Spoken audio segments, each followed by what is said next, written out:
नमस्कार, मैं मंजीत महलावत स्वागत करता हूं आप सभी का हिंदुस्तान फर्स्ट न्यूज की खास पेशकश काम की बात में। शहीदों की चिताओं पर लगेंगे हर वर्ष मेले, वतन पर मिटने वालों का यही बाकी निशा होगा। लेकिन मेले तो तब लगेंगे जब शहीदों को शहीद माना जाएगा। जी हाँ, आज हम बात करेंगे आजाद हिंद फौज के उन हजारों गुमनाम शहीदों के बारे में जिनका न कोई नाम लेना चाहता है और न ही कोई उन्हें शहीद मानने को तैयार है।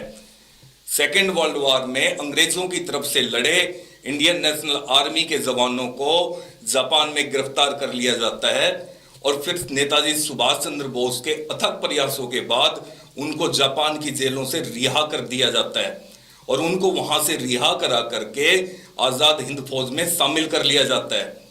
वो सैनिक अपने देश के लिए लड़ते हुए शहीद हो जाते हैं और कुछ को अंग्रेजों द्वारा गिरफ्तार कर लिया जाता है। देश आजाद होता है, लेकिन उन गुमनाम शहीदों को सदा सदा के लिए भुला दिया जाता है। उन्हीं भूले बिसरे सैनिकों की लड़ाई लड़ रहे हैं श्री भगवान फोगाट जी। पिछले 6 साल से अपना सारा निजी जीवन डिस्टर्ब करके उस गुमनाम जवानों के सम्मान की लड़ाई लड़ते लड़ते श्री भगवान जी ने वो आंकड़े इकट्ठे किए हैं जो उन्हें शहीद का दर्जा दिलाने के लिए काफी है। अंत तक बने रहिए हमारे साथ, क्योंकि आपका जानना जरूरी है इस बारे में कि इस लड़ाई को अपने अंतिम दौर में कैसे पहुंचाया जा सकता है। श्री भगवान जी नमस्कार। नमस्कार। मैं स्वागत करता हूं आपका हमारे इस प्रोग्राम में और धन्यवाद करना चाहूंगा आपका कि आपने इतने बड़े मुद्दे की तरफ देश का ध्यान खींचा है। तो हमारे इस प्रोग्राम में आपका बहुत बहुत स्वागत है। धन्यवाद। तो श्री भगवान जी, सबसे पहले मैं चाहूंगा कि आप हमारे दर्शकों से आप अपना परिचय खुद कराएं। जी, मेरा नाम श्री भगवान फोगाट है। मैं भक्ति नगर रेवाड़ी में रहता हूँ। मैं कहीं किसी निजी संस्था में प्राइवेट कंपनी में नौकरी करता हूँ और मैं ढाणी फोगाट दादरी से मूल रूप से स्थायी निवासी हूँ। तो आपके दिमाग में कैसे ये ख्याल आया कि इन गुमनाम शहीदों को खोजा जाए, इनको ढूंढा जाए, इनके सम्मान की लड़ाई लड़ी जाए? क्या इंस्पिरेशन रही आपकी? जी, दरअसल मेरे फादर भी आज़ाद हिंद फौज में थे। वो जिंदा आए थे और हमें इस चीज़ के बारे में पता था कि जो आज़ाद हिंद फौज में जिंदा आए या शहीद हो गए, उनकी विडो ने या उन्होंने खुद ने जो पेंशन मांगी थी केंद्र सरकार से या राज्य सरकार से, उनको का रिकॉर्ड ढूंढना इतना आसान काम नहीं था। तो मेरे को भी लगा कि मतलब ऐसे बहुत सारे हजारों गुमनाम आदमी जो हैं, हम उनका रिकॉर्ड ढूंढ के उनको मान सम्मान दिला सकते हैं।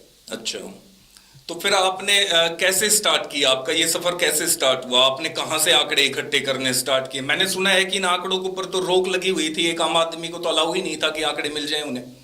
जी, दरअसल जो संस्कृति मंत्रालय के राष्ट्रीय विलेखागार रिकॉर्ड में आज़ाद हिंद फौज का जो रिकॉर्ड है वो हमें देखने का कुछ सालों से प्रावधान किया गया है। पहले ये रिकॉर्ड हमें देखने का अधिकार नहीं था और जब से ये अधिकार मिला है तो उसमें इतना रिकॉर्ड है कि उसको पूरे रिकॉर्ड को देखना और उसको अध्ययन करना इतना आसान काम नहीं है। इसलिए इसमें हमें ये इंटरेस्ट है कि हम कुछ हजारों आदमियों का अगर हम ये रिकॉर्ड ढूंढ के उनके परिवारों तक दे पाए तो उनको उनके बाप दादा के जो वास्तविक स्थिति जानने का, उनका रिकॉर्ड का, ये आज़ाद हिंद फौज में थे, उनको मौलिक अधिकार मिले। तो क्या आपकी नजर में कुछ ऐसे लोग भी हैं जिनका पता ही नहीं है कि वो फौज में थे, उनके परिवार नहीं जानता, समाज नहीं जानता, और आपने उन तक वो डाटा पहुंचाया हो? हाँ बिल्कुल। दरअसल हमें 250-300 आदमी ऐसे मिले हैं जिसका रिकॉर्ड हमें इंडियन नेशनल आर्मी का मिला है। उसमें कुछ आदमियों की रिजेक्ट फाइल भी मिली है जिसके पूर्वजों ने उनकी पेंशन का अनुरोध किया था, लेकिन वो रिकॉर्ड ना मिलने के कारण वो अस्वीकार हो गए थे।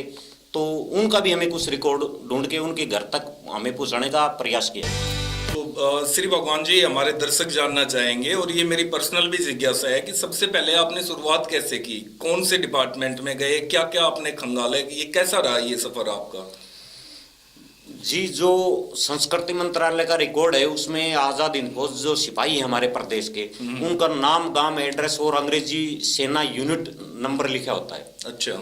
वो हमें देख के और उसको ये अध्ययन करना पड़ता है कि क्या इनको हरियाणा प्रदेश सरकार ने या केंद्र सरकार ने उनको आज़ाद हिंद फौज का पेंशन दिया था या नहीं दिया था। अच्छा, तो वो डाटा किस लैंग्वेज में मिलते हैं? कैसी भाषा है उन डाटा की? वो अंग्रेजी में मिलता है, या जैसे जो आज़ाद हिंद फौज का जो रिकॉर्ड है, कुछ रिकॉर्ड उर्दू में भी है, कुछ रिकॉर्ड जापानी में भी है, वहाँ बहुत सारा रिकॉर्ड है। तो क्या वो ट्रांसलेट कराते थे आप, या आपने उर्दू भी सीखी और जापानीज भी सीखी? नहीं जी, हम अपने जो अंग्रेजी का रिकॉर्ड है उससे अपना देख के हम काम चला लेते अच्छा, उनसे टैली करके आप ये चला लेते हैं। दूसरा, आप मुझे ये बताइए कि अब तक आपने कितने डाटा इकट्ठे किए हैं, कितने गुमनाम शहीदों के बारे में आपने जानकारियां इकट्ठी हमें की जी है? 300 के करीब जो आदमी जिंदा आए थे आज़ाद हिंद फौज से, या शहीद हो गए थे, अच्छा, या वो अंग्रेजी जेलों में यातनाएं सहते शहीद हो गए थे, या लड़ाई में शहीद हुए थे, उनका हमें रिकॉर्ड ढूंढ लिया है। और हमें ये पता है, हमें ये टैली कर लिया है कि उनको किसी भी परिवार के सदस्य को किसी भी प्रकार की राज्य या केंद्र सरकार से सम्मान पेंशन नहीं मिल पाया था। आज उनका हमारे पास रिकॉर्ड भी है, और हमने ये जो रिकॉर्ड है ये राज्य सरकार के माध्यम से या उपायुक्त के माध्यम से हमने उनके घर परिवार तक पहुंचाने का पूरा प्रयास किया है। तो कुछ रिजल्ट आया? सरकार ने कुछ रुचि दिखाई उनको पेंशन देने में? जी, दरअसल सरकार भी इसमें जो रिकॉर्ड पहुंचाने में सरकार के लिए भी कुछ वादे आए हैं। जैसे उसका जो पहले का 1942 का जो एड्रेस होता था, वो ऐसा एड्रेस है कि जैसे एक डिस्ट्रिक्ट के आज 4 डिस्ट्रिक्ट हो गए। पहले हमारा Nabha state, Patiala state, Jind state के नाम से हमारा राज्य को जाना जाता था।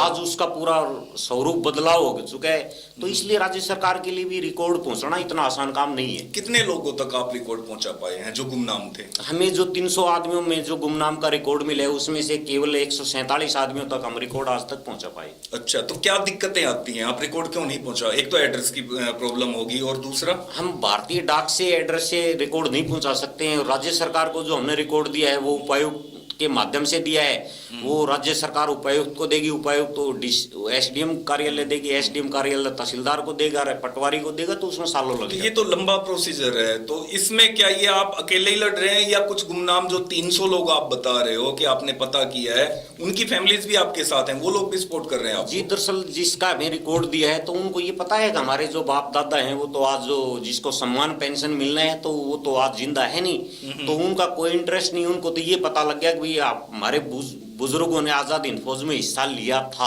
अच्छा, तो मतलब खाली उनको सम्मान मिला है, पेंशन का तो इशू नहीं है? उनको कोई सम्मान नहीं हम दिला पा रहे हैं। अच्छा। उनको केवल ये जानने का मौलिक अधिकार मिला है कि भाई आपके पूर्वजों ने आजाद हिंद फौज में हिस्सा लिया था। अच्छा, और हम चाहते हैं कि सरकार जो है इसमें एक अपने हरियाणा फ्रीडम फाइटर की समिति बनाए, अकेला चेयरमैन बना रखे। अकेला चेयरमैन किसी भी पेटिशनर को, किसी भी जरूरतमंद को ये पेंशन दिलाने में पूरी तरह सक्षम नहीं है। तो क्या पूर्व सैनिकों का भी सहयोग आपको मिल रहा है इसमें? पूर्व सैनिकों के कुछ ऐसे सैनिक हैं जो हमें कुछ इनका सेकंड वर्ल्ड वार का अंग्रेजी फौज का आर्मी नंबर अपने गांव के आदमियों का बता देते हैं। तो ये हमारी रिक्वायरमेंट है। हम अपने आपके दर्शकों के माध्यम से ये अपील भी करना चाहेंगे कि जो भी हमें आपके गांव के आस पड़ोस के कोई आदमी है जो सेकंड वर्ल्ड वार में थे, अंग्रेजी फौज में रहते हुए वो जिंदा है या शहीद हुए, उनका हमें आर्मी नंबर चाहिए। उनका आजाद हिंद फौज का रिकॉर्ड ढूंढ के ला सकते हैं। उनके गाँव के आदमी को ये भी नहीं पता है। तो क्या किसी फैमिली की तरफ से कोई क्वेरी आती है आपके पास, कोई पूछताछ होती है कि हमारा ये आर्मी नंबर था और हमारे इस आदमी का आज तक कोई पता नहीं है, प्लीज ढूंढ दीजिए या बता दीजिए? हाँ जी, आपके माध्यम से जैसे हम ये टीवी में देते हैं, या जैसे आपके यहाँ चैनल में जो दर्शक हैं वो उनके आसपास के जितने भी आदमी हैं ऐसे जिसके गांव में उनका कोई अगर वो आर्मी नंबर देते हैं तो हमें उसका रिकॉर्ड ढूंढने में बहुत ज्यादा सुविधा होती है। अच्छा, सरकार का रवैया क्या है? नकारात्मक है या सहयोगात्मक है? सरकार इनमें जो इनके जिसकी जितनी भी रिजेक्ट फाइल है, जैसे प्रदेश के जो आदमी थे जिंदा आए थे हमारे बुजुर्ग, या उनकी विडो थी वो शहीद हो गए थे, उनकी विडो थी, उन विडो ने जो पेंशन मांगी थी उनका रिकॉर्ड न मिलने के कारण रिजेक्ट फाइल हो गई थी। हम बार बार सरकार से अनुरोध करते आ रहे हैं कि जो रिजेक्ट होगी उनकी फाइल हमें देखने का अधिकार दो। तो उन फाइलों के रिजेक्शन का कोई विशेष कारण, किस वजह से वो रिजेक्ट होती आई है? इसका कारण यह है कि उनका जो रिकॉर्ड था वो जो मिनिस्ट्री ऑफ डिफेंस में जो कंसर्न डिपार्टमेंट होते थे, जैसे तोपखाना रिकॉर्ड सेंटर है, जाट रेजिमेंट रिकॉर्ड सेंटर है, या पंजाब रेजिमेंट का रिकॉर्ड सेंटर है, उनको जो रिकॉर्ड मिला था वो अंग्रेजों ने दिया था। और अच्छा। अंग्रेजों ने जो रिकॉर्ड मेंटेन किया था उनका रिकॉर्ड से उनका आजाद हिंद फौज की पहचान करना ना तो रिकॉर्ड सेंटर के लिए आसान था, ना हरियाणा फ्रीडम फाइटर कमेटी जो डिपार्टमेंट है उसके लिए आसान था, ना केंद्र सरकार के जो संबंधित विभाग उनके लिए आसान नहीं था। श्री भगवान जी, एक बात बताइए, जापान से लोग निकले, सुभाष जी के साथ लड़े, अंग्रेजों के खिलाफ लड़ाई लड़ी उन्होंने इंडिया में पहुंचते पहुंचते। जी। उनमें से जो लोग गिरफ्तार हो गए, जेलों में मार दिए गए, उनको कैसे जस्टिफाई करेंगे कि वो लोग इंडियन आर्मी में थे, सुभाष चंद्र बोस की सेना में थे? वो कैसे जस्टिफाई होगा? बहुत से लोग तो ऐसे होंगे जिनका कोई रिकॉर्ड ही नहीं मिलेगा। बहुत सारे ऐसे रिकॉर्ड हैं कि जो अंग्रेजों ने उनको डिस्चार्ज सर्टिफिकेट दिया था। अच्छा। सभी को दिया था। उस डिस्चार्ज सर्टिफिकेट में उसका जो कोज ऑफ डाइड है या कैसे शहीद होया कैसे था, मरा है, वो कैसे ठीक बात है। उसको डिस्चार्ज क्यों किया गया था, उसको क्यों नौकरी से निकाला गया, तो उसका जो कोज ऑफ डिस्चार्ज और डेथ होता है उसके आधार पर उसका जो पहचान की जा सकती है कि इसने इंडियन नेशनल आर्मी में हिस्सा लिया था या नहीं लिया था। तो पहला तो हमें ये कंफर्म होना चाहिए कि वो आदमी इंडियन आर्मी का हिस्सा था, वो शहीद इंडियन आर्मी का हिस्सा था, वो जवान इंडियन आर्मी का हिस्सा था। पहले तो ये चीज साबित करनी पड़ेगी। अगर कोई आपसे कहता है कि जी ये उसका बैच नंबर था हमारे शहीद का, हमारे जवान का, और अब आप ढूंढ दो, तो आप आगे मदद कर सकते हैं, आप पूरा डाटा निकाल सकते हैं। बिल्कुल हम कर सकते हैं। और हमारा मकसद भी यही है कि जितने भी जो सेकंड वर्ल्ड वॉर में थे, जो अंग्रेजी फौज में जिसको जिंदा या शहीद दिखा रखा है, उनका हमें आर्मी नंबर, बैच नंबर, उसकी यूनिट हमें मिले तो हम उनका रिकॉर्ड ढूंढ के दे सकते हैं। और हमें उम्मीद है कि ऐसे अगर आपके दर्शक हैं, प्रदेश की जनता है, सरकार है, वो हमें हेल्प करेगी, मदद करेगी, तो हमें उनका केवल ये आर्मी नंबर चाहिए या रिजेक्ट फाइल है भारत सरकार के पास या राज्य सरकार के पास, वो रिजेक्ट फाइल से हमें आर्मी नंबर दे। हम उनका हजारों आदमियों का गुमनाम का रिकॉर्ड संस्कृति मंत्रालय के राष्ट्रीय अभिलेखागार रिकॉर्ड से हम रिकॉर्ड ढूंढ के सरकार को देंगे और उनके जो भी परिवार के सदस्य हैं उन तक हम रिकॉर्ड देंगे। तो श्री भगवान जी, इस सारे प्रोसेस में तो काफी समय भी लगता है और पैसा भी लगता है। अगर आप आरटीआई के थ्रू भी डाटा निकलवाते हैं तो आई थिंक हजारों में फाइलें होती होंगी और उनका खर्चा भी बहुत मोटा होता होगा।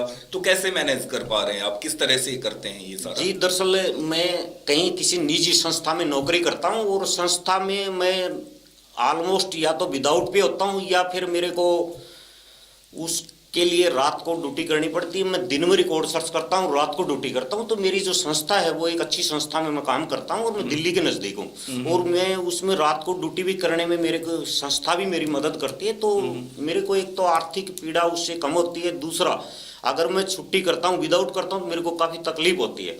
लेकिन मैं अब तक ये सिर्फ इसलिए एक मानवीय आधार पर कि मेरे फादर जिंदा आए और जिसके फादर जिंदा नहीं आए, बाप दादा, तो उनके बच्चों को ये मौलिक अधिकार मिले कि ये इंडियन नेशनल आर्मी में आए थे या जिंदा हुए या शहीद हुए। तो हम ये चाहते हैं कि उनको जो है ना हमारे देश को उन्होंने आज़ाद कराया था, तो उनके बच्चों को उनका पूरा रिकॉर्ड, इतिहास जानने का पूरा अधिकार मिले। ये मेरा मकसद है, तो इसके लिए हम अपना मेहनत करते हैं। कुछ सैनिक ऐसे भी रहे होंगे जो आइडेंटिफाई हो गए, पता भी लग गया कि हाँ वो शहीद हुए थे और वो आजाद हिंद फौज के भी थे। तो क्या उनको सरकार ने उनके सारे भत्ते, उनकी पेंशनें, उनका सम्मान वो लौटाया है? जी, सरकार के पास अगर कोई प्रूफ मिल गया कि इन्होंने इंडियन नेशनल आर्मी में हिस्सा लिया था, जिंदा आए थे, वो दे दिया उनको मान सम्मान। अच्छा। लेकिन अभी पिछले कुछ सालों से सरकार इसमें कोई भी मतलब जैसे हम 5-6 साल से रिकॉर्ड सर्च कर रहे हैं, तो राज्य सरकार और जो केंद्र सरकार के संबंधित डिपार्टमेंट है उसको बिल्कुल साफ शब्दों में हमें ये रिकॉर्ड भी प्रोवाइड करा दिया, उनकी रिजेक्ट फाइल भी प्रोवाइड करा दी। तो सरकार इसमें मेरे को लगता नहीं कोई रुचि ले रही है। उनको कोई मान सम्मान दे, हमें इससे कोई मतलब नहीं है कि उसको पेंशन दे। हमें एक चीज़ का मतलब है कि उसका, जैसे मेरी फादर जिंदा आए और मेरी मदर को एक राजकीय सम्मान से पिछले साल अंतिम संस्कार करा दिया। हम ये चाहते हैं कि जो हमें संस्कार, हमें जो मान सम्मान मिला, मेरे माँ बाप को मिला, तो वही सम्मान प्रदेश के हर किसी उस आदमी को मिले। श्री भगवान जी, मैं जानना चाहूंगा कि आगे आपका लक्ष्य क्या है, क्या करना चाह रहे हैं आप? जी, दरअसल आज 23 जनवरी 2020 को आगामी नेताजी सुभाष चंद्र बोस का जन्मदिन है। हाँ। उस जन्मदिन तक हमारा लक्ष्य ये है कि जो हजारों आदमी जो सुभाष चंद्र के गुमनाम आजाद हिंद फौज के सिपाही थे, उनका रिकॉर्ड ढूंढ के हम उनके परिवारों तक पहुंचाए, ये मेरा लक्ष्य है। तो कैसे पहुंच सकते हैं आप उस 1000 आदमियों तक? 23 जनवरी बहुत नजदीक आ रही है, तो कैसे अचीव करेंगे आप इस टारगेट? इसमें जो हमारे आपके जैसे हमारी जो प्रदेश की जनता है, आपके जो दर्शक हैं, उनसे हम हाथ जोड़ के प्रार्थना करेंगे कि ये जो हमारी स्टेटमेंट है इसको गली मोहल्ले तक पहुंचाए, ताकि जो उनके जो परिवार के ऐसे गुमनाम के जो सिपाहियों के परिवार हैं वो हमें उनका आर्मी नंबर दें, हम उनका रिकॉर्ड ढूंढ के हम देंगे, हम अपने लक्ष्य को समय पर पूरा कर सकते हैं, हमें विश्वास है। अगर प्रदेश की जनता चाहेगी, सरकार हमें मदद करे ना करे, लेकिन प्रदेश की जनता इसमें काफी मदद कर सकती है। वो इसको इतना ज्यादा शेयर करे, इसको हर जगह गली मोहल्ले में पहुंचाए, तो वो हमें उनका अंग्रेजी फौज का हमें आर्मी नंबर मिल जाएगा, उससे हमें रिकॉर्ड ढूंढने में बहुत ज्यादा आसानी है। हमें विश्वास है कि हम इस लक्ष्य को अपने समय पर पूरा करें। चलो, हमारी शुभकामनाएं आपके साथ हैं, बड़ा नेक काम कर रहे हैं आप। तो आपने सुना और जाना कि श्री भगवान जी ने पिछले 6 साल से किस तरह से संघर्ष किया है उन गुमनाम शहीदों के लिए, जिनको सभी भूल चुके हैं, इवन उनके घर वाले तक भूल चुके हैं। तो आप सभी दोस्तों से, सभी साथियों से, सभी दर्शकों से मैं हाथ जोड़ के प्रार्थना करना चाहूंगा कि आप इस वीडियो को ज्यादा से ज्यादा शेयर करें। कारण ये लड़ाई लड़ रहे हैं पिछले 6 साल से, इनका कोई पर्सनल मोटिव नहीं है, इनको पेंशन नहीं मिलनी, इनका कोई भला नहीं होना, इनकी सिर्फ इच्छा इतनी है कि जो गुमनाम शहीद हुए हैं कम से कम उनको उनकी इज्जत तो वापस मिले, शहीद का दर्जा तो मिले। हमें पेंशन नहीं चाहिए, पैसा नहीं चाहिए, कुछ नहीं चाहिए, सिर्फ इतना, जो सेकेंड वर्ल्ड वॉर में घर से गुम हो गए थे, आज तक उनके ऊपर अंग्रेजों का पिट्ठू होने का ठप्पा लगा हुआ है, तो उन शहीदों को उनका सम्मान मिले। तो आप सभी से एक बार फिर हाथ जोड़ के प्रार्थना है कि इस वीडियो को ज्यादा से ज्यादा शेयर करें, ज्यादा से ज्यादा लोगों तक पहुंचाएं, और जो साथी जिनका परिवार का कोई सदस्य गुम है सेकेंड वर्ल्ड वॉर से और उनके पास कोई सोर्स नहीं है, कोई तरीका नहीं है कि वो उनकी शहादत को शहादत साबित कर सके, तो ऐसे साथियों से, ऐसे दर्शकों से मेरा हाथ जोड़ के अनुरोध है कि वो श्री भगवान जी से मिले। डिस्क्रिप्शन में आपको श्री भगवान जी का नंबर मिल जाएगा, आप इनको कॉल कर सकते हैं, और ये 24 घंटे इस तरह की एक्टिविटी के लिए हमेशा अवेलेबल रहते हैं। तो मैं धन्यवाद करना चाहूंगा, आप हमारे स्टूडियो में आए और इतना समय निकाला, और एक सार्थक मुहिम, आप एक सार्थक लड़ाई लड़ रहे हैं, इसको जारी रखिए। हमारी जो भी मदद होगी, हमारी संस्था की जो मदद होगी और हमारे दर्शकों की जो मदद होगी, हम आपके लिए दिन रात खड़े हैं।